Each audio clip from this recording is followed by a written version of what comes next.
You'd be hard-pressed to find a group of business owners more concerned about what's happening with this latest COVID surge than restaurant owners.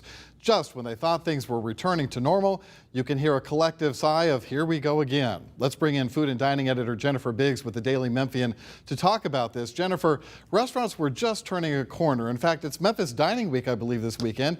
What are restaurant owners telling you about the mask mandate that goes into effect here tomorrow? Well, what they're saying is better the mask than having to shut down or to go into social distancing again.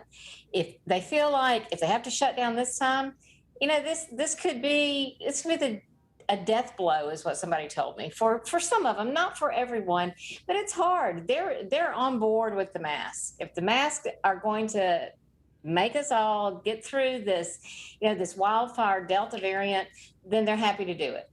Everybody I talked to said that they will do it. They're going to comply. They're going to do it. Even some people off the record said willingly, I'm glad, let's do something. They don't want their businesses to close. So worst case scenario, as you mentioned, and one unfortunately the health experts are saying could happen next month, actually, if trends continue, is not just these reduced capacities that we had before, but possibly another shutdown. You're saying that would be pretty devastating. There would be. And remember, Richard, last year when dining rooms shut down, that was what happened first. Everything shut down. You could do takeout, but that was it.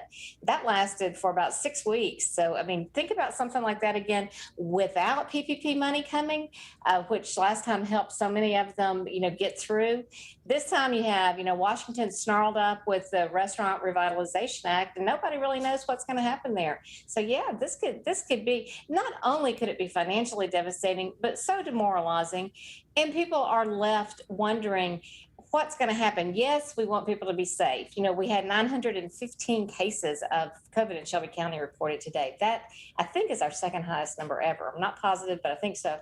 And so they want people to be safe, but they also fear, they truly fear for the safety of the community and for their businesses. That's the thing. These are small business owners. They don't want to be closed down because safety measures aren't being taken. Well, their profit margins are already pretty thin to begin with, so yeah, it would be a pretty bad, I can imagine. You were sharing with me earlier about the impact this surge is already having on restaurants in other ways. Give us a couple of examples of that.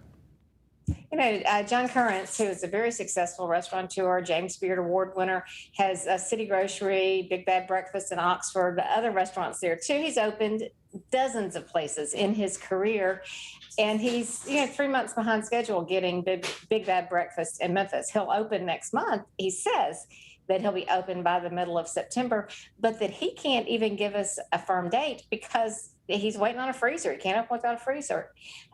Denny Riley and Patrick Riley at the Majestic Grill, they can't even get their fish here. Oh, these guys, this is kind of pitiful. They usually have fish flown in, trucked in. So once they got back open and got their fish coming in, then the bridge got a crack and then the truck rerouted. So now they have to have it flown in, and they can't get trout at all because there are 2 trout processing plants and they're not working right now. What a mess. It's just, yeah, it is. It's just, it's just one thing after another. Yeah. It's a big chain. Well, Jennifer is following all these developments closely for the Daily Memphian. To stay up to date on COVID-19 and its impact on your favorite restaurants, head to thedailymemphian.com.